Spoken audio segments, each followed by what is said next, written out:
स्वागत है आपका जितेश जी। वक्तव्य प्रस्तुत।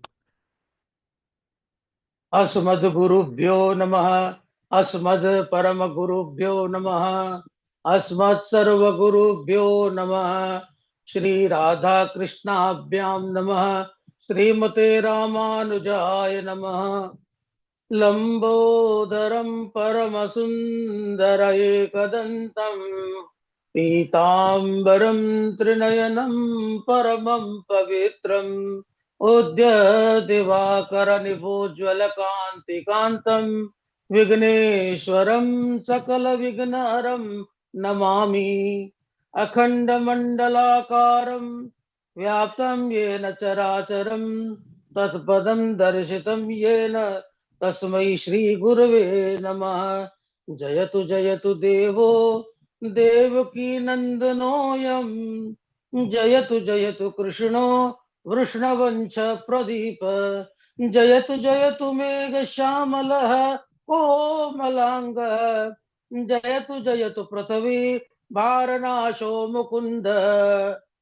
बर्हापीरं नटवरवपुः कर्णयो कर्णिकारम् बिभ्रद्वासः कनककपिशम् वैजयन्तीं च मालां रन्ध्रान् वेणुरधरसुधया पूर्णयन् गोपवृन्दैः वृन्दारण्यं स्वपदरमणं प्राविशत् गीतकीर्तिः।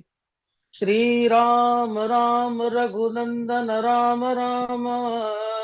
श्री राम भरता ग्रज राम राम। श्री राम रणकर्कश राम राम। श्री राम राम शरणं भव राम राम। श्री रामचंद्र शरणौ मनसा स्मरामि। श्रीरामचंद्र चरणौ वचसा गृणामि। श्रीरामचंद्र चरणौ शिरसा नमामि। श्रीरामचंद्र चरणौ शरणं प्रपद्ये। माता रामो मत्पिता रामचंद्रः स्वामी रामो मत्सखा रामचंद्र। सर्वस्वमे रामचंद्रो दयालु नान्यं जाने नैव जाने न जाने। रामाय रामभद्राय रामचंद्राय वेदसे रघुनाथाय नाथाय सीतायां पतये नमः। ध्याये नित्यं महेशं रजति गिरिनिभं चारुचन्द्रावतंसं रत्नाकल्पोज्ज्वलांगं परशुमृगवरा भीतिहस्तं प्रसन्नं पद्मासीनं समन्तास्तुतममणगणैर्व्याघ्रकृतिं वसानं विश्वाद्यं विश्ववन्द्यं निखिलभयहरं पञ्चवक्त्रं त्रिनेत्रम् अंजनानंदनं वीरं जानकी शोकनाशनं कपीशमक्षहन्तारं वन्दे लंका भयंकरं। मूकं करोति वाचालां पंगुं लंघयते गिरिं यत्कृपातमं वन्दे परमानंद माधवम। भक्त भक्ति भगवंत गुरु चतुर्नाम वपु एक। इनके पद वंदन किए नासत विघ्न अनेक। बोले वृंदावन बिहारी लाल की जय। श्रीमद् भागवत महापुराण की जय। श्री सुखदेव जी भगवान की जय। आइए संकीर्तन करते हैं। राधे कृष्ण कृष्ण कृष्ण राधे राधे। राधे कृष्ण कृष्ण कृष्ण राधे राधे। राधे श्याम श्याम श्याम राधे राधे। राधे श्याम श्याम श्याम राधे राधे। राधे कृष्ण कृष्ण कृष्ण राधे राधे। राधे श्याम श्याम श्याम राधे राधे। राधे कृष्ण कृष्ण कृष्ण राधे राधे। राधे श्याम राधे श्याम, श्याम श्याम राधे राधे। राधे कृष्ण कृष्ण कृष्ण राधे राधे। राधे श्याम श्याम श्याम राधे राधे। राधे कृष्ण कृष्ण कृष्ण कृष्ण राधे राधे। राधे श्याम श्याम श्याम राधे राधे। बोले बाके बिहारी लाल की जय। अनंत कोटि ब्रह्मांड नायक अचिंत कल्याण गुण गणन सर्वेश्वर सर्वाधिपति अखिलेश्वर परमेश्वर करुणा वरुणालय करुणा का कारक सकल जन्य कल्य शापहारक परात्पर परब्रह्म अनंत कोटि कंधर्प दलन जटिया निर्गुण निराकार सगुण साकार जगदैक बंधु करुणैक सिंधु सच्चिदानंद परमात्मा श्री कृष्ण नंद नंदन यशोदा नंदन ब्रज नंदन तथा उनकी आह्लादनी शक्ति वृंदावनेश्वरी, उनकी युगल चरणार बिंदु में दास का बारंबार प्रणाम। समुपस्थित भगवत भक्त भागवत कथा अनुराग्नि भक्ति में मातृशक्ति भगनी बांधव, आप सभी के भीतर परमात्मा को प्रणाम करते हुए सिया राम मैं सब जग जानी, करऊं प्रणाम जोर जुग पानी। आइए सज्जनों बांधव, भगवता इदम स्वरूपम भागवत, जो भगवान का स्वरूप है उसे भागवत कहते हैं। तेन एवं वांगमय मूर्ति प्रत्यक्ष कृष्ण एवं ही। श्रीमद् भागवत भगवान श्री कृष्ण के प्रत्यक्ष शब्दमयी मूर्ति है। भगवतः प्रोक्तम भागवतम, भगवान ने जिसका उपदेश किया है उसे भागवत कहते हैं। आज के प्रसंग में नारद, मैं उन्हीं भगवान नारायण के ध्यान में मग्न रहता हूं जिनके कारण मेरी वाणी कभी असत्य भाषण नहीं करती, मेरा मन कभी असत्य संकल्प नहीं करता और मेरी इंद्रियां कभी कुमार्ग में नहीं जाती। उत्पन्न होने के पश्चात जब चारों ओर मुझे कुछ भी दिखाई नहीं दिया तो मैं अपने उत्पत्ति स्थान को जानने की इच्छा से कमल नाल के सहारे जल में उतरा, परंतु हजारों वर्षों तक ढूंढने पर भी उस कमल के मूल का पता नहीं लगा। हार थक कर मैंने पुनः अपने स्थान पर लौट आया और चिंतन करने लगा। उसी समय आकाशवाणी हुई, स्पर्शे सुयषोडशमेक विंशित निष्किंचनानाम नृपय धनम विदु। आकाशवाणी को मैंने सुना तो उसमें से दो अक्षर सुनाई दिए, त और क। आकाशवाणी कहां से हुई यह देखने के लिए जब मैं चारों ओर घूमा तो मेरे चारों सिर हो गए। यहाँ पे त और प का अक्षर बताया है, तो जैसे एक बूंद एकांत में नल से टप टप करती है, तो ब्रह्मा जी को भी यही संकेत हुआ कि तप कर रहा है। तो आकाशवाणी को सत्य मान मैंने तपस्या करना आरंभ कर दिया। मेरी तपस्या से प्रसन्न होकर भगवान ने मुझे अपने वैकुंठ लोक का दर्शन कराया और आज्ञा दी, सृष्टि करो।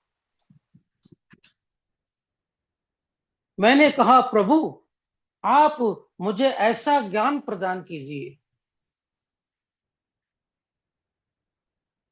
जैसे जगत की सृष्टि करूं तो उसमें मोहित न हो सकूं।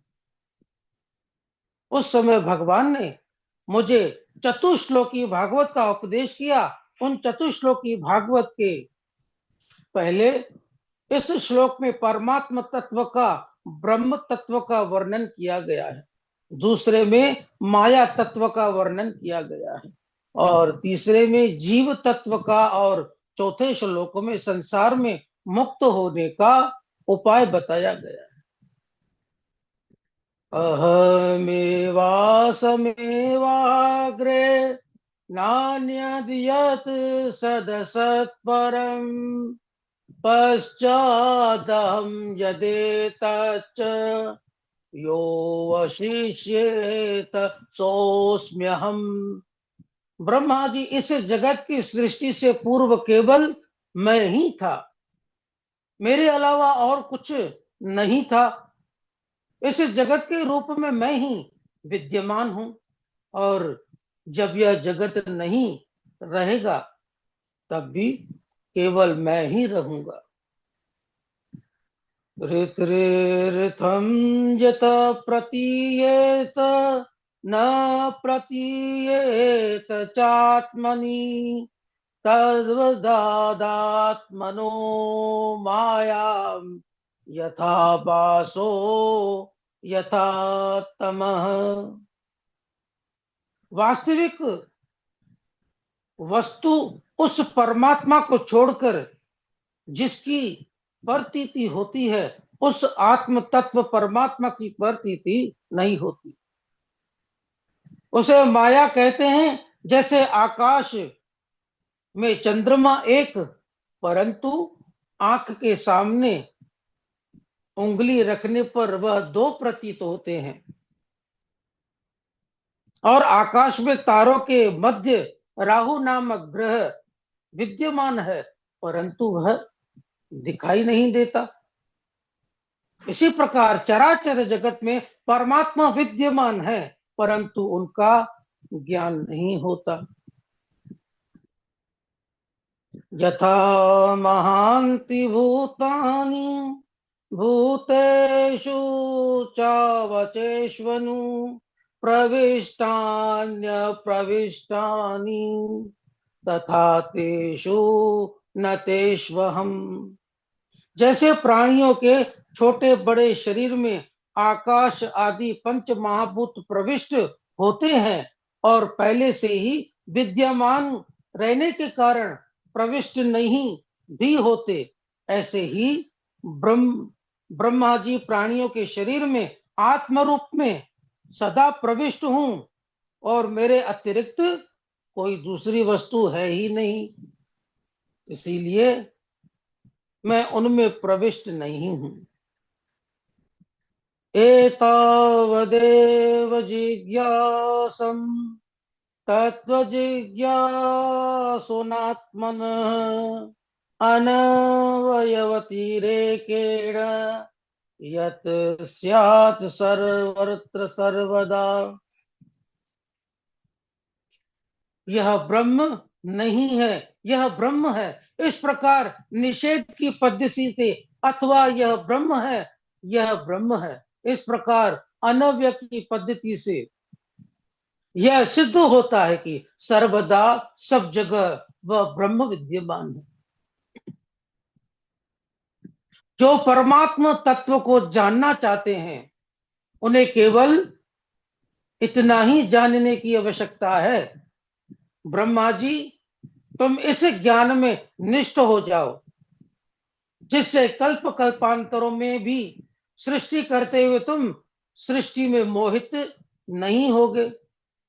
इस प्रकार उपदेश देकर भगवान नारायण अंतर्ध्यान हो गए। परीक्षित श्रीमद् भागवत में 10 लक्षणों का वर्णन किया गया है। अत्र सर्गो विसर्गश्च स्थानं पोषणमूतयः मन्वन्तरेषानुकथा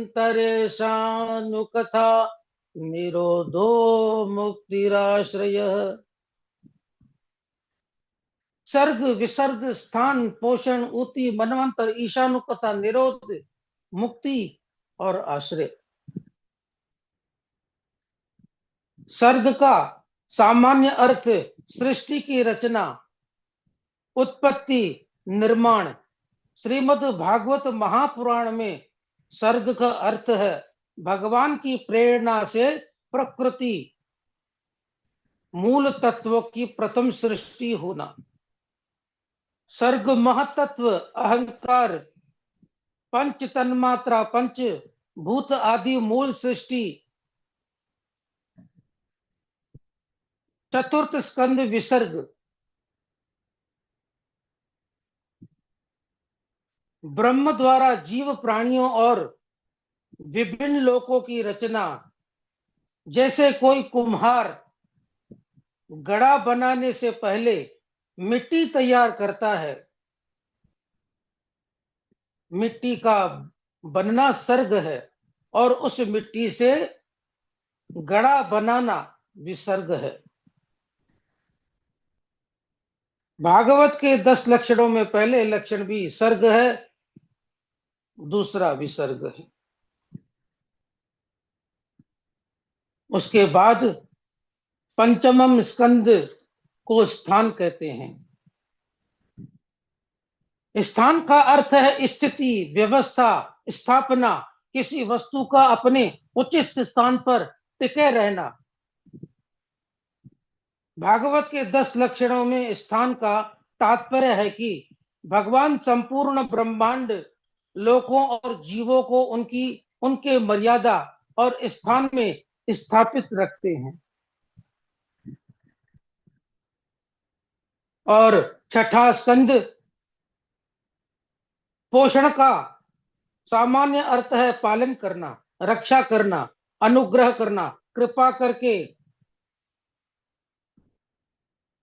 उन्नति करना। भागवत के संदर्भ में पोषण का अर्थ है भगवान अपने भक्तों की किस प्रकार रक्षा, पालन और कृपा करते हैं।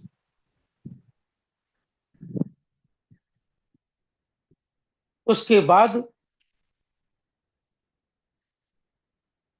7वें स्कंद को ऊती कहते हैं। जीवों की वे वासनाएं जो उन्हें कर्म बंधनों में डाल देती है, उन्हें ऊती कहते हैं। अति का अर्थ प्रेरणा, ऊती का अर्थ प्रेरणा, वासना, मन की प्रवृत्ति।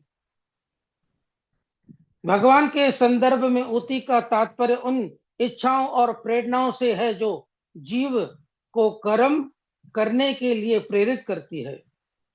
8वें स्कंद को मनवंतर कहते हैं। मनवंतर शब्द 2 शब्दों से मिलकर बना है। मनु मानव जाति के आदि शासक और धर्म प्रवर्तक। अंतरकाल या अवधि अर्थात मनु के शासन काल की अवधि को मनवंतर कहते हैं। पुराणों के अनुसार एक मनवंतर में एक विशेष मनु संपूर्ण सृष्टि का संचालन करते हैं। एक कल्प 14 मनवंतर होते हैं। मुख्यतः विभिन्न मनवंतरों उनके मनुओं का वर्णन होने के कारण उस मनवंतर प्रधान स्कंद कहा गया है। मनु के शासन काल को मनवंतर कहते हैं। जैसे किसी राजा का एक शासन काल होता है, वैसे ही सृष्टि में मनु का काल होता है, उसे मनवंतर कहा जाता है। सरल अर्थ में जिस समय तक सृष्टि की रचना और संचालन है, उस अवधि को कल्प कहते हैं। और शास्त्रीय गणना एक कल्प ब्रह्मा जी का एक दिन, एक कल्प में 14 मनवंतर होते हैं। एक कल्प की अवधि 4 अरब 32 करोड़ इतनी बिलियन होती है, मानव वर्ष मानी गई है। तो इस प्रकार इसके बाद आता है 9वां स्कंद, जिसको ईशानु कथा कहा जाता है। ईश यानी भगवान, अनु यानी अनुसरण करने वाली, पीछे चलने वाली। इस चरित्र या कहानी भगवान और उनके भक्तों वंशों के दिव्य दिव्य चरित्रों की कथा, सूर्यवंशी चंद्रवंशी के राजाओं तथा भगवान के भक्तों के चरित्र आते हैं। इसे ईशानु कथा कहा जाता है।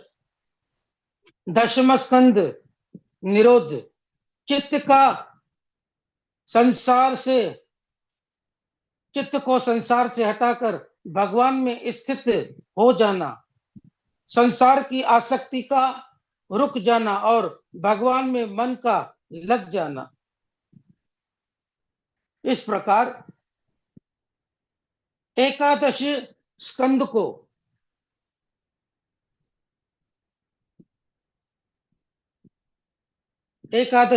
को मुक्ति कहते हैं। मुक्ति और अनात्म भाव का परित्याग और अपने वास्तविक स्वरूप परमात्मा में स्थित होना ही मुक्ति है। और द्वादश स्कंद को आश्रय कहते हैं। इस जगत की उत्पत्ति और प्रलय जिस तत्व से प्रकाशित होती है वह पर ब्रह्म ही सबका आश्रय है। परीक्षित, इन 10 लक्षणों से युक्त श्रीमद् भागवत महापुराण को ब्रह्मा जी ने नारद जी को सुनाया, उसे ही अब मैं तुम्हें सुनाता हूं। तृतीय स्कंद को सर्ग कहते हैं। भूत, पंचमहाभूत, तन मात्राएं और इंद्रिय आदि सूक्ष्म सृष्टि को सर्ग कहते हैं। राजा परीक्षित श्री सुखदेव जी से पूछते हैं, गुरुदेव, विदुर जी का मैत्रेय जी के साथ समागम कहाँ हुआ था और इन दोनों के मध्य क्या वार्ता हुई? तभी श्री सुखदेव जी कहते हैं, यदा तु राजा स्वसुतान साधून उषाण धर्मेण विनस्त दृष्टि भ्रातुर्यविष्टस्य सुतान् विबन्धुन् प्रवेश लाक्षा भवने ददाह। परीक्षित, जिस समय अंधे राजा धृतराष्ट्र पुत्र मोह में अंधे हो रहे थे, वह अन्याय पूर्वक अपने पुत्रों का पालन पोषण कर रहे थे। उस समय उन्होंने निरपराध महाराज पांडु के पुत्रों को, जो सब प्रकार से योग्य थे, लाक्षा भवन में जलाकर मारना चाहा, परंतु पांडव विदुर जी की सहायता से वहां से निकल गए सफलतापूर्वक। मार्ग में हिडंब से भीमसेन का युद्ध हुआ। भीमसेन ने हिडंब का वध कर दिया। हिडंब की बहन हिडंबा ने जब भीमसेन के पुरुष स्वरूप को देखा तो मोहित हो गई और दोनों का विवाह हुआ, जिससे घटोत्कच का जन्म हुआ। पांडवों ने वन में निवास किया। जिस समय महाराज द्रुपद ने द्रौपदी की स्वयंवर का आयोजन किया, उस समय देश विदेश से अनेकों राजा स्वयंवर में आए। पांडव भी महात्मा के वेश में वहां आए। महात्मा वेशधारी पांडवों को भगवान श्री कृष्ण ने देखा और पहचान गए कि ये पांडव हैं। पांडवों ने दूर से ही भगवान श्री कृष्ण को प्रणाम किया। स्वयंवर में शर्त रखी गई कि जो भी तेल में चलती हुई मछली की परछाई देखकर मत्स्य भेद करेगा, उसके साथ द्रौपदी का विवाह होगा। अनेकों राजा आए, उनमें से कई तो धनुष भी नहीं उठा पाए। जिनसे धनुष उठाया वह उसमें प्रत्यंचा भी नहीं चढ़ा पाया। कर्ण ने धनुष भी उठा लिया, उसमें प्रत्यंचा भी चढ़ा ली। वह मत्स्य भेद भी कर सकता था, परंतु भगवान श्री कृष्ण के इशारे करने पर द्रौपदी ने कहा कि मैं राजकुमारी हूं, किसी सूत पुत्र से विवाह कैसे करूंगी। इससे अपमानित होकर कर्ण सभा से बाहर निकल गया। तब दुर्योधन ने कर्ण को अपना अंग देश प्रदान कर उसे अपना मित्र बना लिया। जब किसी से भी मत्स्य भेद नहीं हुआ, तब महाराज युधिष्ठिर की आज्ञा से अर्जुन मत्स्य भेद करने आए। प्रभु ही प्रणाम मन ही मन कीन्हा, मन ही से भगवान श्री कृष्ण को प्रणाम किया, बाएं हाथ से धनुष उठाया, उसमें प्रत्यंचा चढ़ाई और तेल में मत्स्य की परछाई देकर एक ही क्षण में मत्स्य भेद कर दिया। चारों ओर जय जयकार होने लगे। भगवान श्री कृष्ण ने द्रौपदी को बताया, यह गांडीवधारी अर्जुन है। द्रौपदी ने वरमाला अर्जुन के गले में डाल दी। पांडव द्रौपदी को लेकर माता कुंती के पास आए। द्वार के बाहर से आवाज लगाई, हम भिक्षा ले आए हैं। माता कुंती ने कहा, सभी भाई आपस में बांट लो। इससे द्रौपदी के 5 पति हुए। मार्कंडेय पुराण में ऐसा वर्णन मिलता है, जिस समय इंद्र ने अपने गुरु विश्वरूप का वध किया, उस समय इंद्र के शरीर से धर्म निकल गया और धर्मराज यमराज में समाहित हो गया। जिस समय इंद्र ने वृत्रासुर का वध किया, उस समय इंद्र का बल निकलकर वायु में समाहित हो गया। जिस समय इंद्र ने ऋषि गौतम की नारी अहल्या का अपराध किया, उस समय इंद्र का रूप निकलकर अश्वनी कुमारों में समाहित हो गया। कालांतर में ऋषि दुर्वासा के वरदान स्वरूप माता कुंती ने जब धर्मराज का आह्वान किया, तो इंद्र के धर्म के रूप में धर्मराज युधिष्ठिर का जन्म हुआ। वायु देवता से इंद्र के बल के रूप में भीमसेन का जन्म हुआ। अश्वनी कुमारों से इंद्र के रूप में नकुल और सहदेव का जन्म हुआ और अर्जुन के रूप में स्वयं इंद्र उत्पन्न हुए। द्रौपदी यज्ञ से उत्पन्न हुई, जो इंद्र की पत्नी सच्ची देवी है, जिससे पांचों पांडवों का विवाह हुआ। जब महाराज धृतराष्ट्र को यह पता चला कि पांडव जीवित हैं, तो उन्हें हस्तिनापुर बुलवाया गया। पांडवों को रहने के लिए महाराज धृतराष्ट्र ने खांडव वन प्रदान किया। अर्जुन ने भगवान श्री कृष्ण की सहायता से इंद्र पर विजय प्राप्त कर खांडव वन अग्नि को प्रदान किया और मैदानव की रक्षा की, जिससे मैदानव प्रसन्न हो गया और उसने पांडवों के लिए इंद्रप्रस्थ नामक नगरी बनाई। जब पांडव समृद्ध हो गए, तो उन्होंने राजसु यज्ञ किया। उस राजसु यज्ञ में जब भगवान श्री कृष्ण की अग्र पूजा होने लगी, उस समय शिशुपाल भगवान श्री कृष्ण को अपशब्द कहने लगा। भगवान श्री कृष्ण ने उसके 100 अपराध क्षमा किए। जैसे ही शिशुपाल ने 101वां अपराध किया, भगवान श्री कृष्ण ने सुदर्शन चक्र का स्मरण किया और शिशुपाल का वध कर दिया। उस समय चक्र की तीव्रता के कारण भगवान श्री कृष्ण की तर्जनी अंगुली से रक्त बहने लगा। यह देख द्रौपदी ने अपनी नवीन साड़ी फाड़कर श्री कृष्ण की अंगुली में बांधी। भगवान श्री कृष्ण ने कहा, द्रौपदी, तुमने मेरे छोटे से घाव के कारण इतनी कीमती साड़ी फाड़ने की क्या आवश्यकता थी? द्रौपदी ने कहा, सुनो प्यारे भाई घनश्याम, आपके आवे जो काम, चीर दूं मैं नसों को, यह तो रेशम के धागे हैं। धागे भी पुराने, इन्हें हम माने क्या, यह तो दूल्हा दुल्हन के जोड़े और बाने हैं।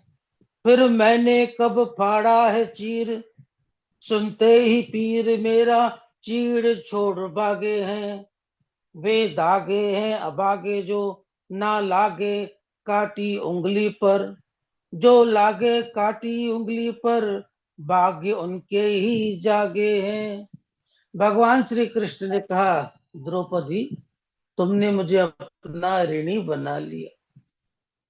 यज्ञ निर्विघ्न संपन्न हुआ। यज्ञ की पूर्णाहुति के पश्चात दुर्योधन आदि इंद्रप्रस्थ नगरी की शोभा देखने के लिए जिस स्थान पर स्थल था वहां दुर्योधन को जल का भ्रम हुआ, जिससे वह धोती उठाकर चलने लगा, और जिस स्थान पर जल था वहां उसे स्थल स्थल समझा और धड़ाम से गिर गया पानी में। उसके वस्त्र भीग गए। यह देखकर द्रौपदी को हंसी आ गई, जिससे अपमानित महसूस कर दुर्योधन हस्तिनापुर लौट आया। उसने पांडवों को द्यूत क्रीड़ा का आमंत्रण भेजा। पांडव जब जुआ खेलने आए तो शकुनी के छल भरे पासों से पांडव अपना राजकोष बल सब कुछ हार गए, यहां तक कि स्वयं खुद ही दास बन गए। दुर्योधन ने कहा, एक और चाल हो जाए, अब की बार द्रौपदी को दांव में लगा दो। यदि जीत तुम्हारी हुई तो जो कुछ भी हारे हो वह सब मैं वापस मिल जाएगा। महाराज, धृतराष्ट्र ने संसार को यह दिखाया कि जुआ खेलने वालों की क्या गति होती है। द्रौपदी को दांव पे लगा दिया। इस बार पांडव ने, और इस बार भी कौरवों की विजय हुई। दुर्योधन ने दुशासन को आज्ञा दी, जाओ द्रौपदी के केश पकड़कर घसीट कर उसे इस सभा में लाओ। दुशासन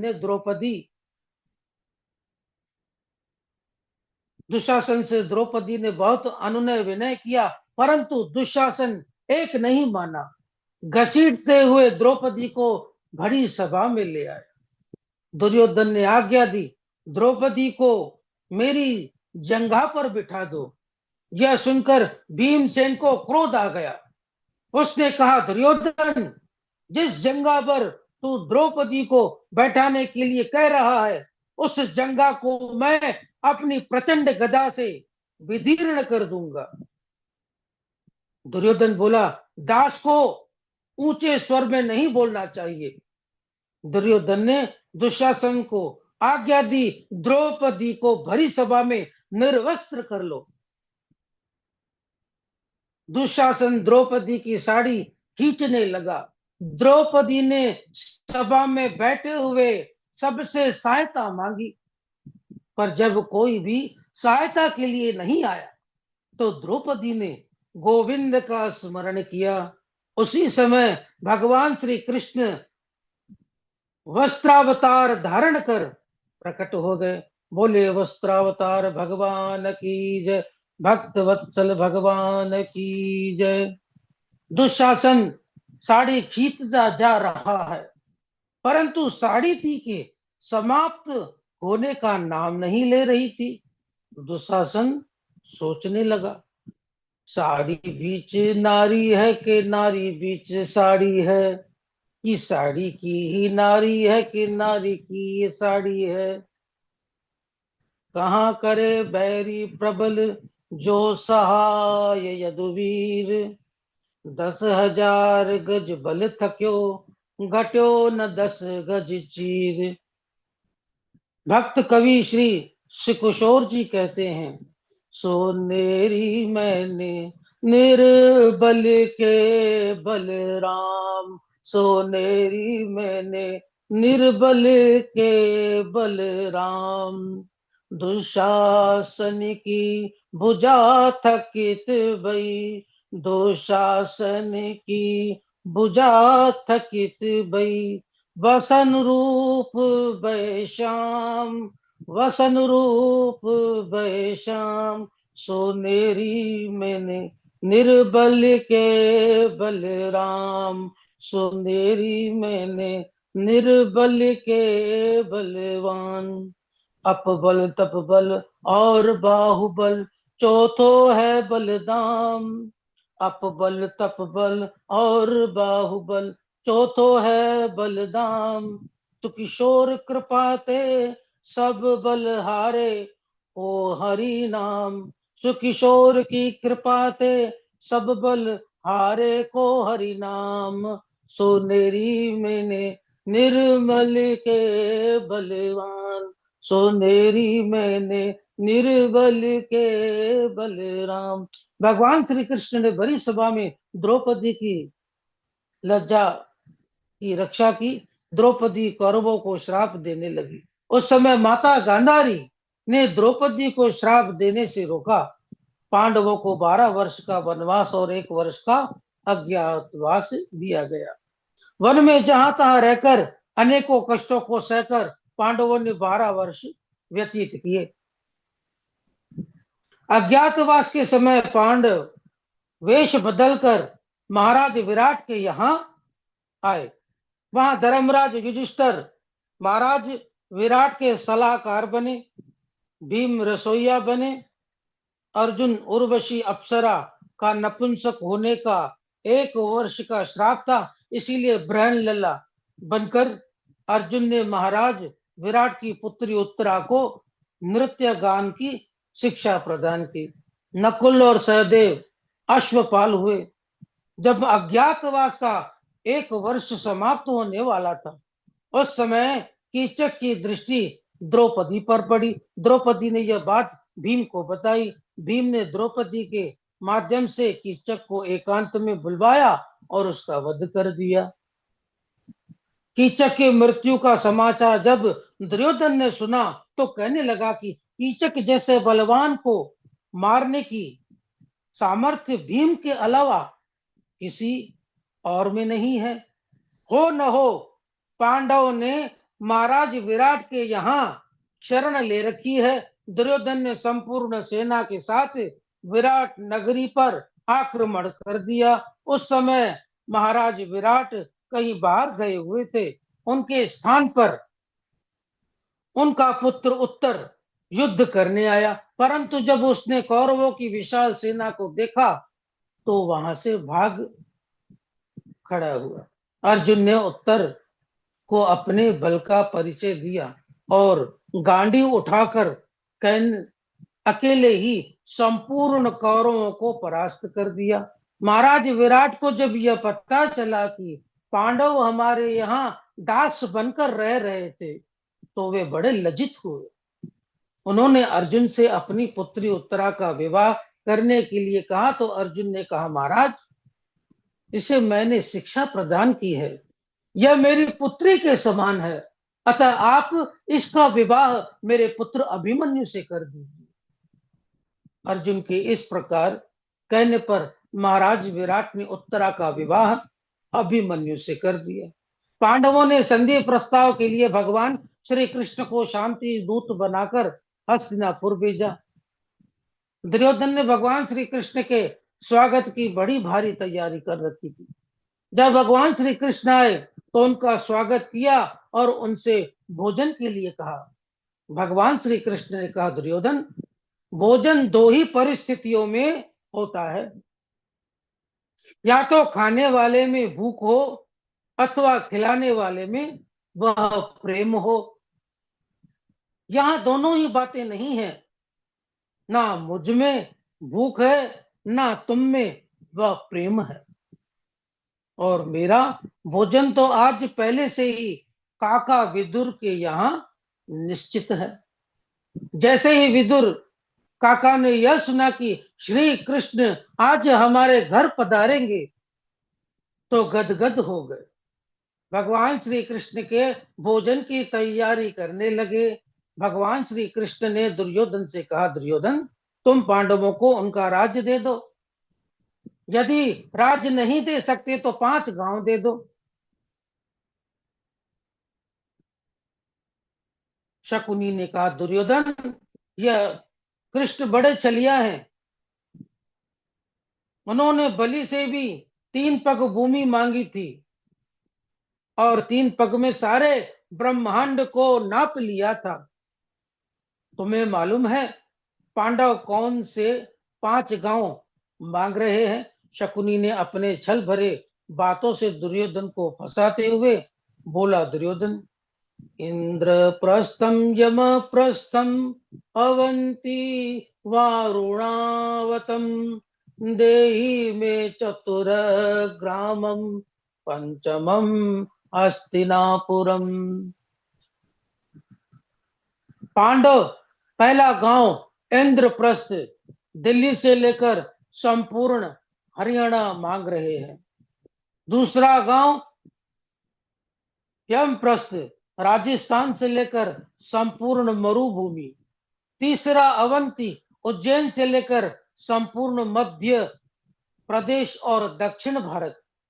चौथा वारुणावत काशी से लेकर संपूर्ण उत्तर प्रदेश। और पांचवा गांव है हस्तिनापुर, हस्तिनापुर से लेकर संपूर्ण उत्तराखंड। दुर्योधन ने जैसे ही सुना तो क्रोधित हो गया और श्री कृष्ण से कहा, सूचग्रम नैव दास्यामि विना युद्धेन केशव। श्री कृष्ण मैं बिना युद्ध के पांडवों को सुई के बराबर भूमि नहीं दूंगा। श्री कृष्ण ने कहा, तो दुर्योधन कुरुकुल के नाश के लिए तैयार हो जा। दुर्योधन ने कहा, यह गांव का ग्वाला हमारे राज्य में खड़ा होकर हमें ही धमकी दे रहा है। यह गांव का ग्वाला हमारे राज्य में खड़े होकर धमकी दे रहा है, तो सैनिकों को आज्ञा दी, ऐसे बंदी बना लो। जैसे ही सैनिक भगवान श्री कृष्ण को बंदी बनाने के लिए आगे बढ़े, भगवान श्री कृष्ण ने विराट रूप दिखाया। सभी भयभीत होकर भाग खड़े हुए। भगवान श्री कृष्ण वहां से काका विदुर के यहाँ आए। विदुर जी घर में नहीं थे। काकी विदुरानी ने द्वार खोला। जैसे ही श्री कृष्ण को देखा, भाव विभोर हो गई। आसन के स्थान पर उन्हें नीचे जमीन पर ही बिठा दिया। केले के फल के स्थान पर छिलका खिलाने लगी। भगवान श्री कृष्ण बड़े प्रेम से छिलका खाने लगे, क्योंकि भगवान श्री कृष्ण का कथन है, पत्रम पुष्पम फलोतोयम यो मे भक्त्या प्रयच्छति तदहम भक्त्योपहतम आश्रामी प्रियतात्मनः। मेरे भक्त यदि मुझे प्रेम से पत्र पुष्प फल जल जो भी मुझे समर्पित करता है, मैं उसे ग्रहण करता हूं। भाव का भूखा हूं मैं, भाव ही एक सार है। भाव से भजे जो सदा, उसी का बेड़ा पार है। अन्न धन अणु वस्त्र भूषण कुछ न मुझको चाहिए।